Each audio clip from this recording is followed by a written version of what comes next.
Admiral Jake Morrison stood in front of the large screen in the command center. His hands were shaking slightly as he read the message again. The alien words had been translated by the computer, but they still seemed impossible to believe. Primitive. Mammals of the third planet, the message began.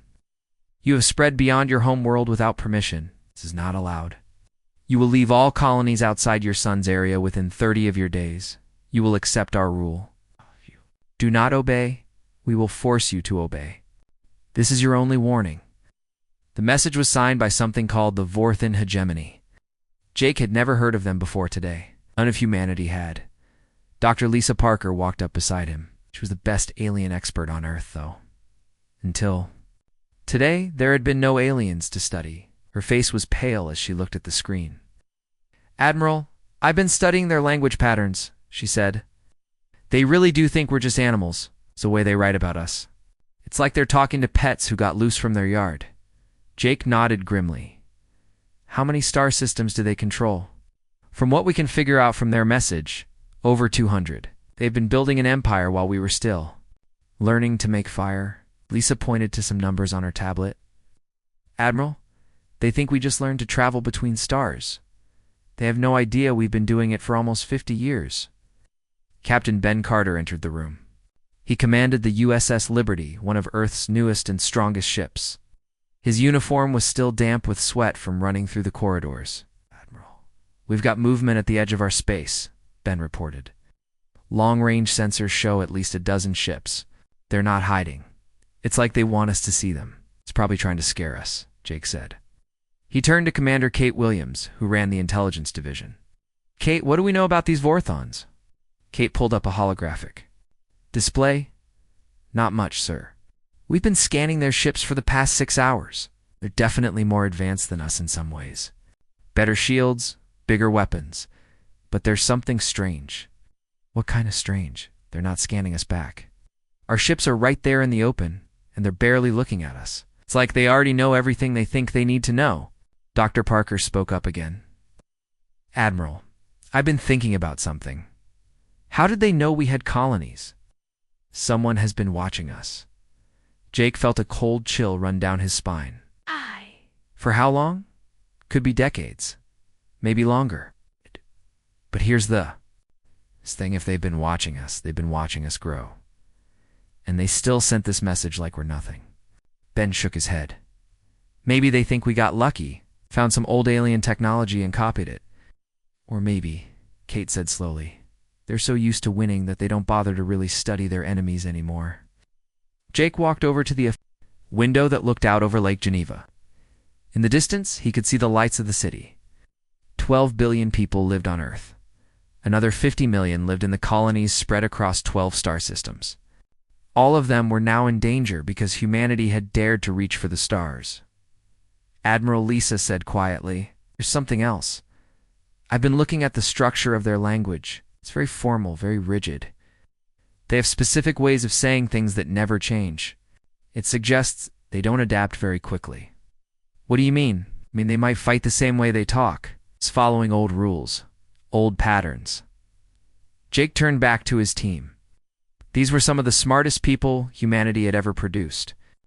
If anyone could find a way out of this mess, it would be them. Ben, how many ships can we get ready for battle in 30 days? All of them, sir. About 300 ships total. But Admiral, if they have over 200 star systems, they probably have thousands of ships, Jake finished. I know. Kate stepped forward. Sir, maybe we should consider their offer. Surrender the colonies. Try to negotiate. Looked at her for a long moment. Then he looked at each person in the room. Finally, he spoke. 50 years ago, my grandfather told me something. He said the bullies never stop with just one victim. If we give up our colonies, they'll want something else next, and something else after that. Eventually, they'll want Earth itself. He walked back to the big screen showing the alien message. Besides, look at how they wrote this. Primitive. Mammals. Force you to obey. These aren't people who want to negotiate. These are people who think they own the galaxy. Doctor. Parker looked worried. Admiral, we might not be able to win this fight. Maybe not, Jake agreed. But I've studied history. You know what happens when someone underestimates humanity? They usually regret it. Ben smiled grimly.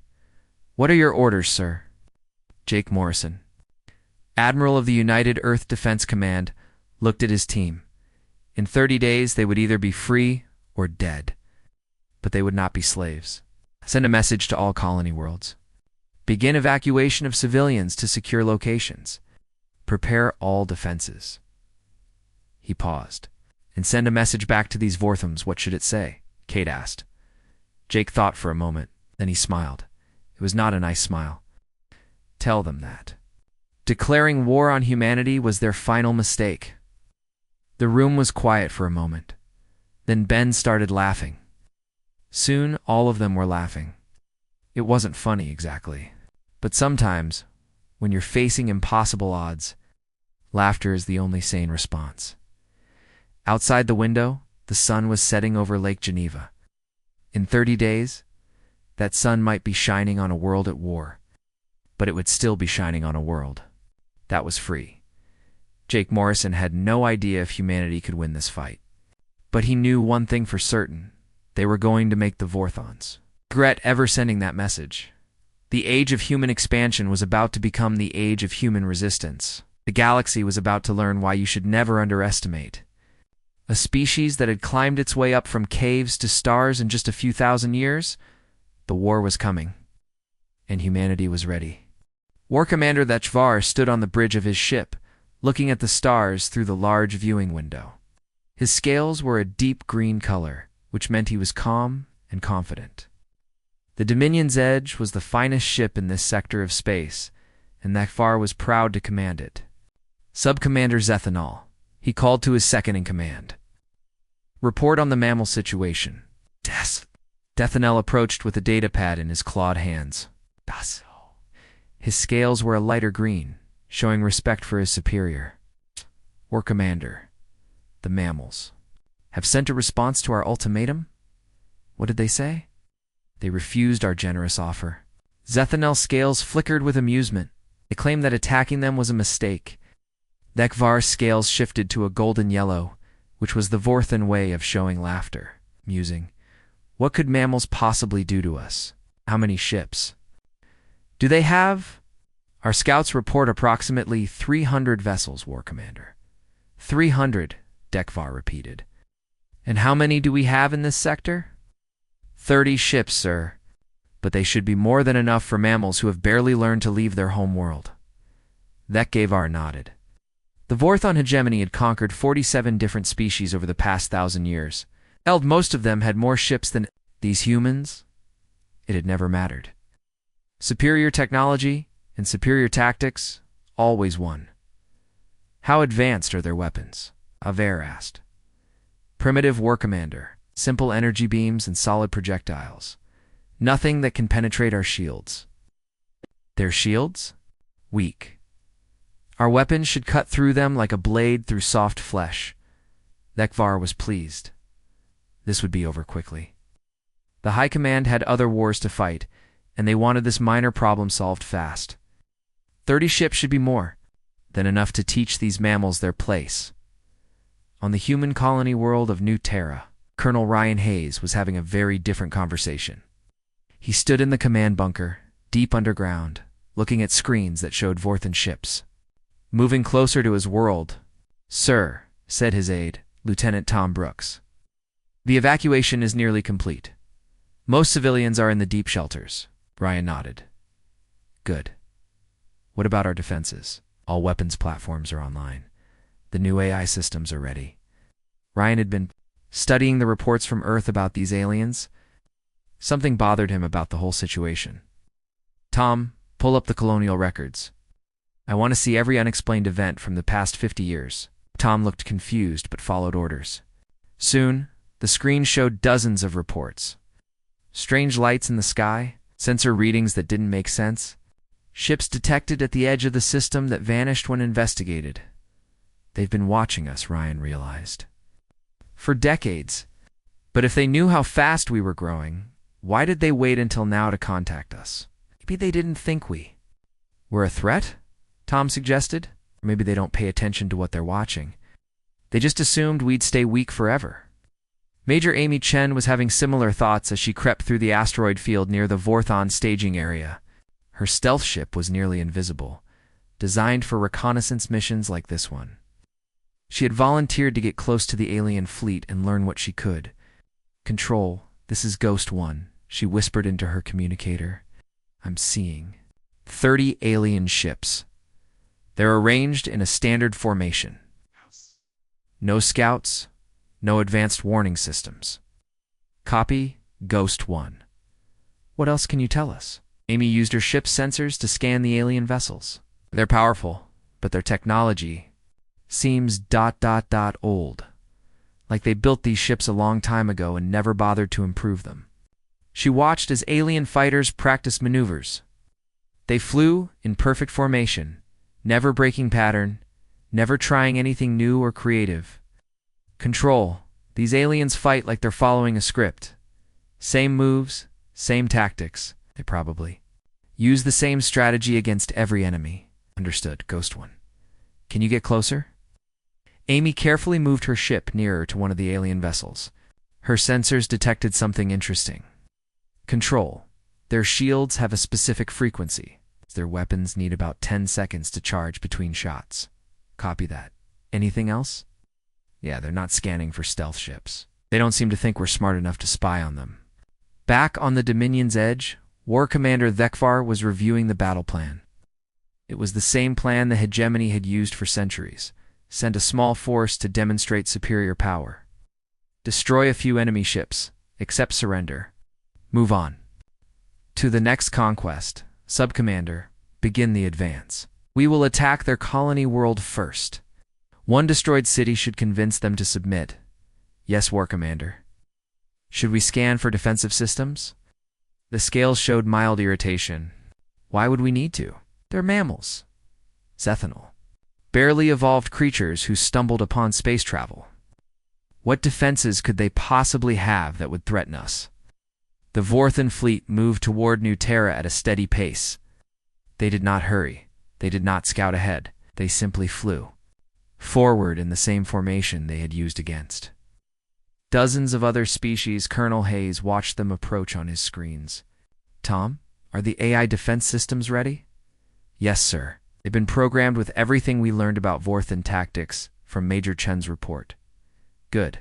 And the adaptive protocols?" "Aye, sir." "The AI will learn from every shot they fire and adjust our defenses accordingly." Ryan smiled grimly. The Vorthans thought they were fighting primitive mammals.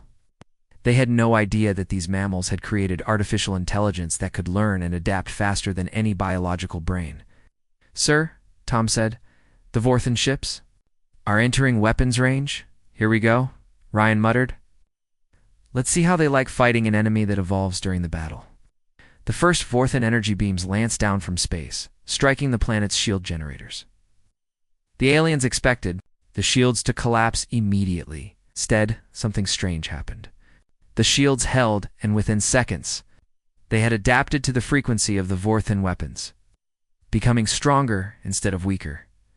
War Commander Thekvar stared at his display in confusion. "Subcommander, why are their shields still functioning?" "I do not know, War Commander. Our weapons should have penetrated them easily.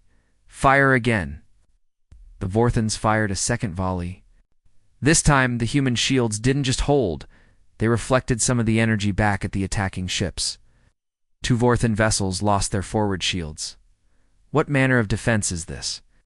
Thekvar demanded. On New Terra, Ryan Hayes was watching the battle with satisfaction. "Tom, the AI systems are working perfectly. Each shot they fire teaches us more about their weapons." "Sir, the Vorthans are changing their attack pattern. Let them. Our defenses will adapt to whatever they try." Major Chen, still hidden in the asteroid field, watched the battle in amazement. The Vorthans were trying the same attacks over and over, just with different frequencies. They didn't seem to understand that they were fighting an enemy that learned from every mistake. "Control, this is Ghost One. The aliens are confused. They keep using the same tactics even though they're not working. Copy Ghost One.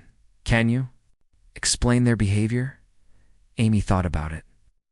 "I think they've won so many easy victories that they've forgotten how to adapt. They're like a chess player who has memorized one strategy and doesn't know what to do when it fails. The battle for New Terra lasted 6 hours.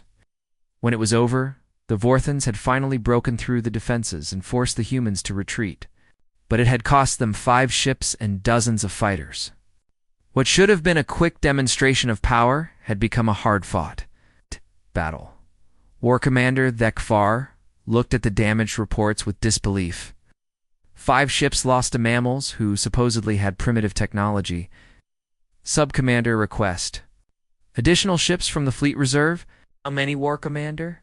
Thekfar's scales had turned a dark purple, showing uncertainty for the first time in his career. All of them.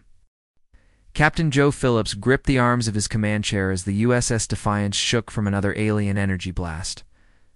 Around him, his crew worked frantically at their stations, trying to keep the ship together during the biggest space battle humanity had ever fought. Status report.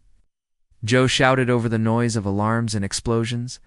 Shields at 60%, called out Lieutenant Sam Rodriguez from the pilot's seat. But they're adapting to the alien weapons frequency. Good. What about our new weapon systems? Engineer Tony Blake looked up from his console with a grin. The quantum tunneling drive is working perfectly, Captain. We can phase in and out of normal space every 30 seconds. Joe nodded. The tunneling drive was humanity's newest invention. It let ships disappear from normal space for a few seconds, then reappear somewhere else. The aliens had never seen anything like it. Sam, take us in for another attack run. Use the tunneling drive. Yes, sir. The Defiance vanished from normal space. For a few seconds it existed in a strange place between dimensions. Then it reappeared directly behind a Vorthon cruiser, close enough to touch. Fire all weapons. Joe ordered the human ship unleashed everything it had. Energy beams, missile salvos, and something new. Viral torpedoes that could infect alien computer systems. The Vorthon ship's shields collapsed and explosions rippled. Across its hull before the aliens could respond, the Defiance tunneled away again, appearing on the other side of the battle. War Commander Thekfar watched this happen from his flagship and felt something he had never experienced before. Fear. These mammals were fighting in ways that made no sense. Ships that could disappear and reappear, weapons that got stronger during battle, tactics that changed every few minutes. Sub-Commander Zethanel, how many ships have we lost? 12, War Commander, and the mammals have only lost 3. The scales turned dark purple. This was supposed to be a simple conquest. Instead, it was becoming a real war. Lieutenant Sam Rodriguez was having the time of her life. She had always been the best pilot in the human fleet, but this battle was letting her try things she had only dreamed of. Her fighter squadron was using new tactics that drove the aliens crazy. "Ghost Squadron, this is Ghost Leader," she said. Into her communicator. "Remember, we're not trying to win a fair fight. We're trying to make them confused and angry." "Copy, Ghost Leader. What's the plan?" Sam smiled as she watched an alien fighter formation approaching. "Kamikaze drones. Send them in first." The human fighters released small, unmanned drones that flew straight at the aliens. The Vorthons shot them down easily, but that wasn't the point. When the drones exploded, they released clouds of metal particles that interfered with alien sensors. While the aliens were blinded by the particle clouds, the human fighters attacked from unexpected angles. They didn't try to engage in honorable combat. Instead, they hit fast and hard, then retreated before the aliens could respond.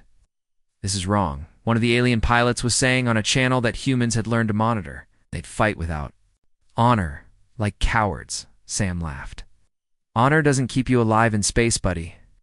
Engineer Tony Blake was working in the depths of the USS Defiance, making modifications to their weapons systems during the battle. This was something the aliens couldn't understand. Humans could improve their technology while fighting. He called up to the bridge. "I've got the viral weapons ready for the next phase."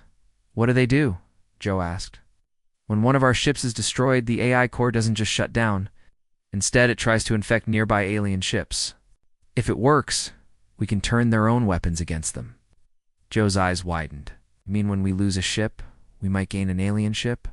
"Exactly. The virus is designed to learn alien computer languages and take control of their systems. It was a desperate tactic, but these were desperate times. Every human ship that was destroyed might become a victory instead of a loss. Commander Lisa Grant was coordinating the overall battle from the command ship USS Liberty. She had studied every military conflict in human history, looking for tactics that might work against the aliens. All ships. This is command, she broadcast. Scatter pattern 7. The human fleet suddenly broke apart, with ships flying in seemingly random directions. The aliens tried to follow, but they couldn't predict where the humans would go next. Phase 2, Lisa ordered suddenly. All the scattered human ships turned and attacked the alien formation from different angles at the same time. The Vorthons found themselves surrounded and outnumbered, even though they had started with more ships. Phase 3. Some of the human ships used their tunneling drives to appear inside the alien formation. Others released clouds of sensor-jamming particles. Few ships self-destructed, but their viral weapons immediately began infecting nearby. Alien vessels War-Commander Vekfar watched his fleet fall apart and felt sick. In 1 hour of fighting, he had lost 20 ships to an enemy that was supposed to be primitive. His own ships were now turning against him as human viruses took control of their systems. War Commander Zethanel said quietly, "Perhaps we should retreat and request support from the main fleet." The Exios scales turned black with shame. Retreat. The Vorthon hegemony had never retreated from mammals. But then again, they had never fought mammals like these. "Sir," his sensor operator called out. "The human ship formations are changing again." Dekvar looked at the display and groaned. The humans had reorganized into a pattern he had never seen before. Their ships were connected by energy beams, sharing power and information instantly. When one ship was damaged, the others compensated. When one ship found a weakness in the alien defenses, all of them knew about it immediately. "They're learning faster than we can adapt," Zethanel observed. "That should be impossible," Dekvar said. "Learning takes time. Analysis. Planning. It's not for these mammals, apparently."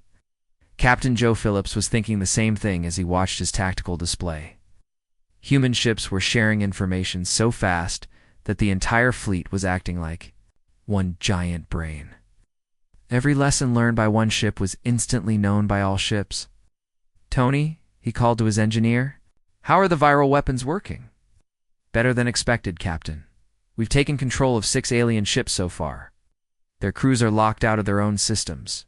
Can we use those ships?" "Already are, sir. The viral AI is flying them for us." "Now," Joe smiled, "humanity's greatest advantage wasn't better technology or superior numbers. It was the ability to adapt and evolve during battle. While the aliens kept using the same tactics over and over, humans were constantly trying new things. The Battle of Centauri lasted 8 hours. When it was over, the human fleet had lost 15 ships. The Vorthan fleet had lost 35 ships.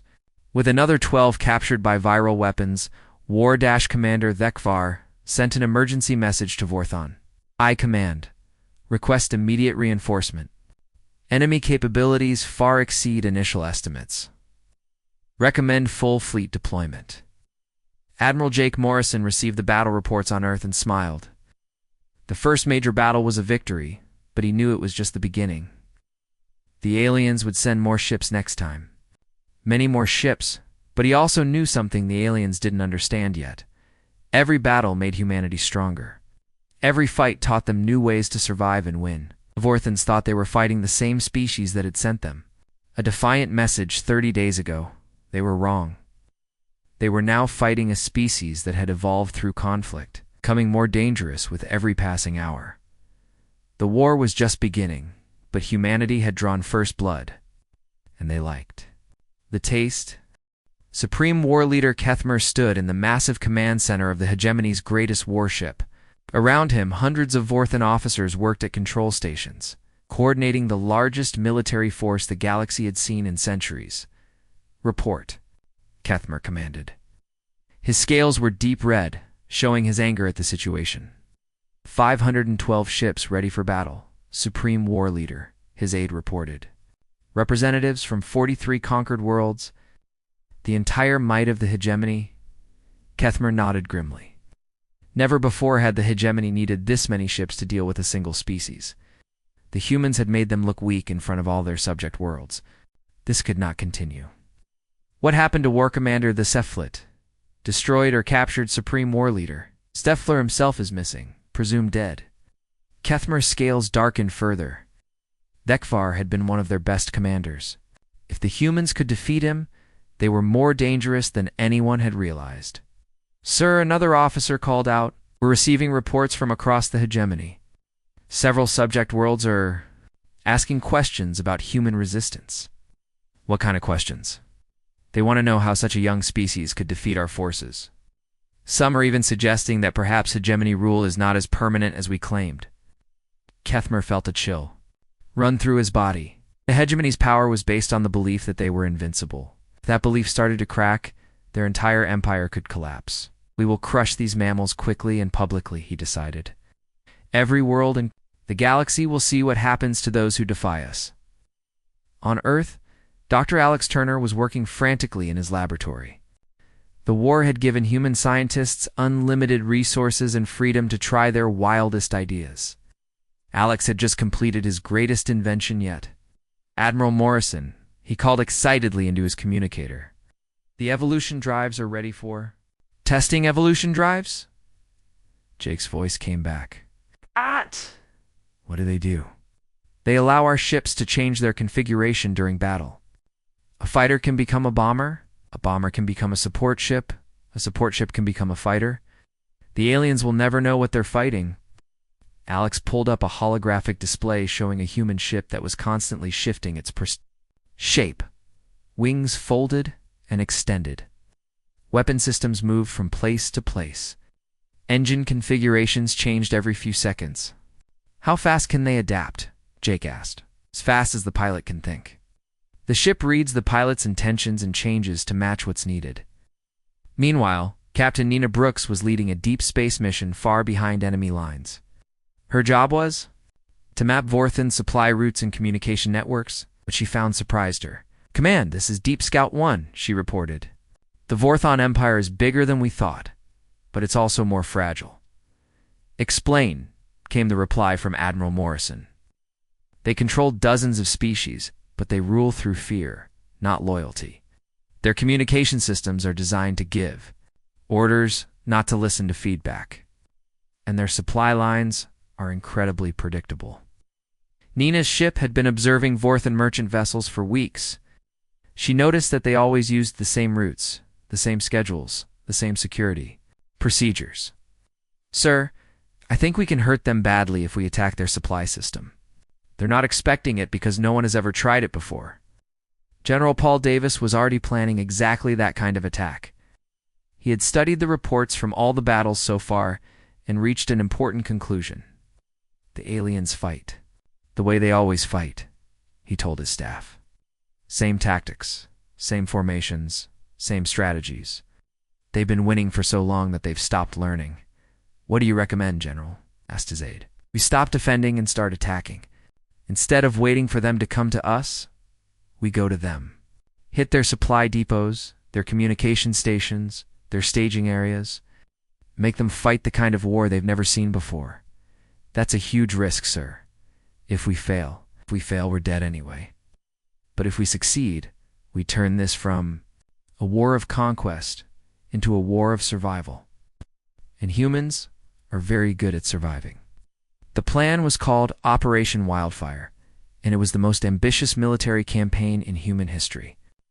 Instead of gathering their forces for one big battle, the humans would split up and attack, Vorthan positions across 12 different star systems. Simultaneously, Captain Joe Phillips received his orders aboard the USS Defiance. His ship had been upgraded with the new evolution drives, and his crew was eager to test them in battle.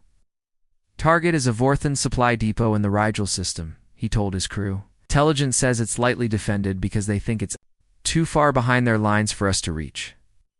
Engineer Tony Blake grinned. They're about to learn that humans don't respect battle lines. Lieutenant Sam Rodriguez was commanding a fighter squadron equipped with the newest human technology. Her ships could now change from fighters to bombers to reconnaissance craft in seconds. Remember, she told her pilots, We're not just trying to destroy their supplies, we're trying to make them paranoid. If they can't trust their rear areas to be safe, they'll have to split their forces to defend everything. The attacks began. At exactly the same time, across all 12 systems, human forces struck like lightning, hitting targets the aliens thought were completely safe. Supreme. War Leader Kethmer was reviewing battle plans when the reports started coming in. Sir, we're under attack at Supply Depot 7, Depot 12. Communication relay stations 4 through 9 are offline. The staging area at Wolf Prime is being evacuated under fire. Kethmer's scales turned from red to black as he realized what was happening. Humans weren't fighting a defensive war anymore. They were attacking everywhere at once. How many ships do they have? He demanded. Unknown, sir. They appear to be using small, fast groups that strike quickly and disappear. Impossible. Our scouts reported they only had 300 ships total. Sir, another officer interrupted. We're receiving a transmission from the humans. They're broadcasting on all frequencies. Put it on the main screen. The image that appeared was Dr. Susan Ward, head of the Human Diplomatic Corps. But she wasn't speaking to the Vorthons. She was speaking to all the species they had conquered. 8 people of the galaxy, she said calmly. You have seen that the Vorthon hegemony can be defeated. They are not gods. They are not invincible. They are simply bullies with big ships. And bullies can always be beaten if you're willing to stand up to them. We offer you something the hegemony never has. Partnership. Now join us, and we will share our technology freely. Fight beside us, and we will treat you as equals, not servants. Kethmer watched this broadcast with growing horror. The humans weren't just fighting a military war. They were fighting a political war, trying to turn his own subjects against him, sir, his communication officer reported. We're receiving messages from 17 different subject worlds. They're asking about the human offer. Ignore them, Kethmer ordered. Focus on destroying the human fleet. But that was easier said than done. The human fleet was no longer concentrated in one place. It was spread across the galaxy, striking. At targets the Vorthons had thought were safe, Captain Nina Brooks led a raid on a Vorthon communication center. Her ship used its evolution drives to change from a scout vessel to a heavy assault craft as it approached the target. Remember, she told her crew, we're not just destroying their equipment. We're capturing their communication codes. Every code we steal makes it easier to predict their next move. The attack succeeded beyond their wildest dreams. Not only did they destroy the communication center, but they also captured a complete database of Vorthon military communications. Admiral Jake Morrison reviewed the intelligence reports with amazement. In just 1 week, Operation Wildfire had crippled Vorthon logistics across 3 sectors of space. General Davis, he said, your plan is working better than we hoped. Thank you, sir. But this is just the beginning. The real test comes when Kethmer brings his main fleet to face us. Are we ready for that? Paul smiled. Admiral, 3 months ago we were a small colonial power that had never fought a real war. Today, we're a military force that has the largest empire in the galaxy running scared. I'd say we're ready for anything. Supreme War Leader Kethmer was forced to make a decision he had never thought possible. Instead of crushing the humans quickly, he would have to fight a long, difficult war against an enemy that seemed to get stronger every day. Recall all fleets to the home systems, he ordered. We'll make our stand there, as his subordinates. Scrambled to obey, Kethmer looked out at the stars and wondered how a species of mammals had learned to fight so well so quickly. More importantly, he wondered if it was already too late to stop them. Admiral Chris Morgan stood on the bridge of the USS Freedom, watching the Vorthon home system grow larger on the main screen. Behind him, the largest human fleet ever assembled moved through space like a living thing. Status report, Chris ordered. 1,200 ships ready for battle, Admiral, reported his tactical officer. All equipped with evolution drives and viral weapons. What about our new allies? 300 ships from former hegemony worlds, sir. They're eager to fight. Alongside us, Chris nodded. The past 6 months had changed everything. What started as a war between humans and Vorthons had become a galaxy-wide rebellion against hegemony rule. On the Vorthon homeworld, Hegemon Velthara, paced nervously in the Supreme Command Center. She was the absolute ruler of the hegemony. But for the first time in her long life, she felt truly afraid. "Report on our defenses," she commanded.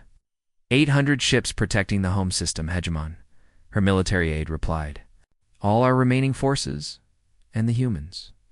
They have more ships than us now, Hegemon. Much more." Althera's scales turned pale with shock.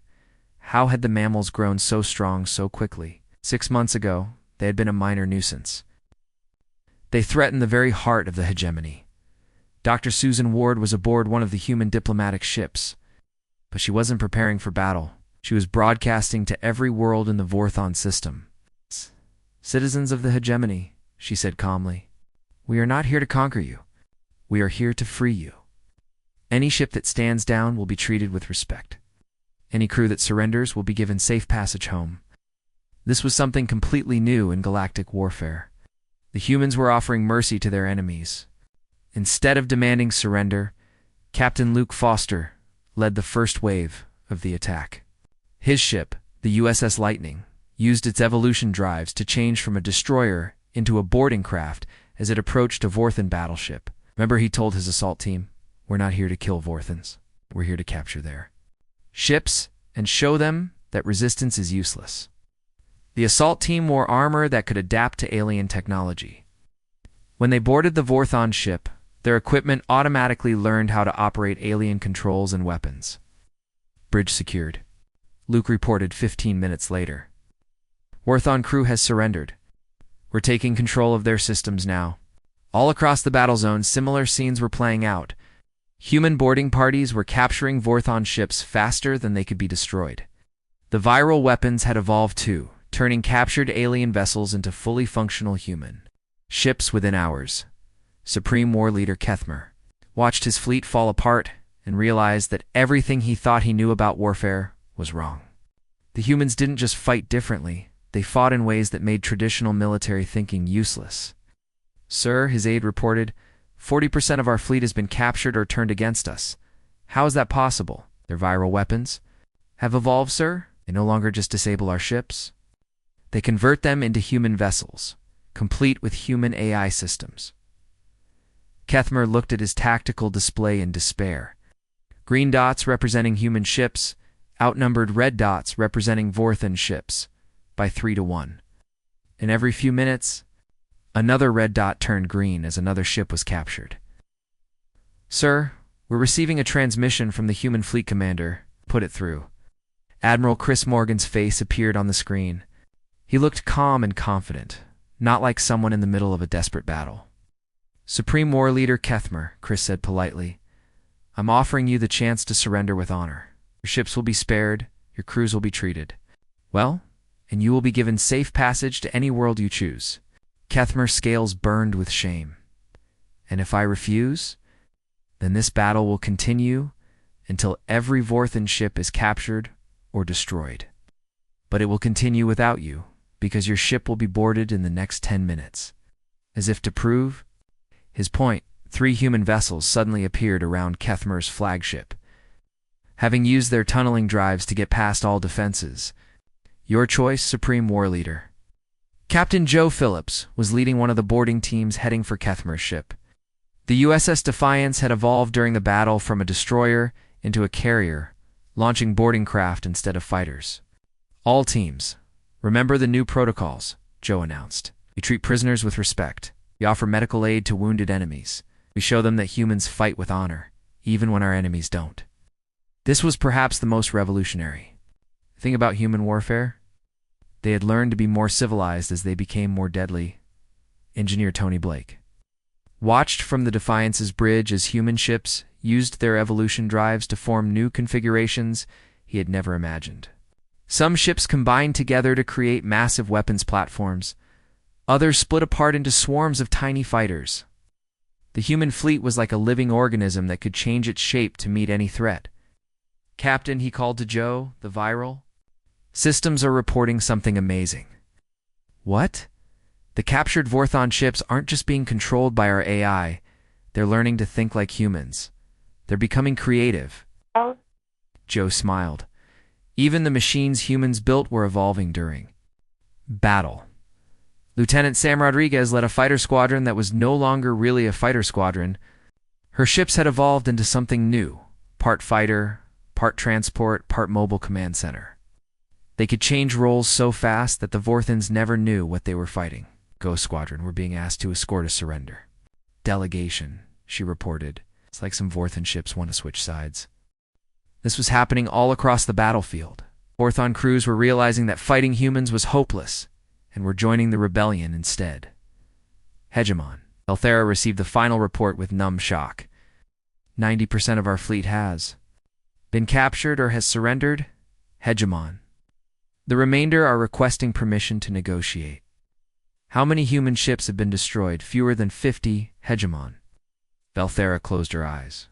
In one day, the Vorthon hegemony had ceased to exist as a military power. 1,000 years of conquest had been undone by mammals who had learned to fight in ways no one had ever imagined. Open a channel to the human fleet commander, she said quietly. Admiral Chris Morgan's image appeared on her screen once again. Hegemon. Velthara, he said respectfully, I'm prepared to discuss terms for ending this conflict. What are your terms? She asked. Complete dissolution of the hegemony as a military and political entity. Freedom for all subject worlds to choose their own governments. Establishment of a new galactic council where all species have equal representation. Velthera was surprised. You're not demanding our surrender? We're offering you partnership, Chris replied. The galaxy is big enough for all of us, but only if we work together instead of trying to conquer each other. Dr. Susan Ward stepped into view beside Admiral Morgan. Hegemon, we've studied your species' history. You have much to offer the galaxy: advanced technology, centuries of experience, knowledge of countless worlds. We don't want to destroy that. We want to learn from it. If we refuse, Admiral Morgan's expression became serious. Then we'll continue this war until every hegemony ship is captured and every hegemony world is free. But we'd rather work with you than against you. Hegemon Velthara looked around her command center at the faces of her subordinates. She saw fear, confusion, and something else: hope. Perhaps these humans were offering something better than the old ways. I accept your terms, she said finally. The battle of the Vorthan home system was over. But more importantly, the age of galactic empires built on conquest and fear was over too. 6 months later, representatives from over 100 worlds gathered. For the first meeting of the Galactic Cooperative Council, humans sat next to Vorthans. Former slaves worked alongside former masters. And species that had been enemies for centuries began to learn cooperation. Admiral Jake Morrison, now retired, watched the proceedings from the observation gallery. Beside him sat War Commander Thechvar, who had survived his ship's destruction and become one of the strongest advocates for the new galactic order. You know, Thechvar said, his scales showing peaceful blue colors, when we first contacted your species, we thought we were dealing with primitive mammals. Jake smiled. What do you think now? I think we learned the most important lesson in galactic history. Never underestimate a species that has climbed from caves to stars in just a few thousand years. On the main floor, Dr. Susan Ward was addressing the assembly. The cooperative council will not be an empire, she declared. It'll be a partnership. Every world will have a voice. Every species will contribute their unique strengths. And together, we will explore the galaxy, not as conquerors, but as friends. The applause that followed came from dozens of different species, each with their own way of showing approval. But they were all applauding the same thing: the end of an age of war and the beginning of an age of cooperation. In the end, the Vorthans had been right about one thing. Declaring war on humanity had been their final mistake. But it had also been their salvation. The war had taught both species that they were stronger together than apart, and in the vast expanse of space, millions of worlds looked up at the stars with hope instead of fear, knowing that the galaxy's newest civilization was one that valued cooperation over conquest, growth over dominance, and evolution over stagnation. Humanity had won the war not by becoming better killers, but by becoming better at everything else.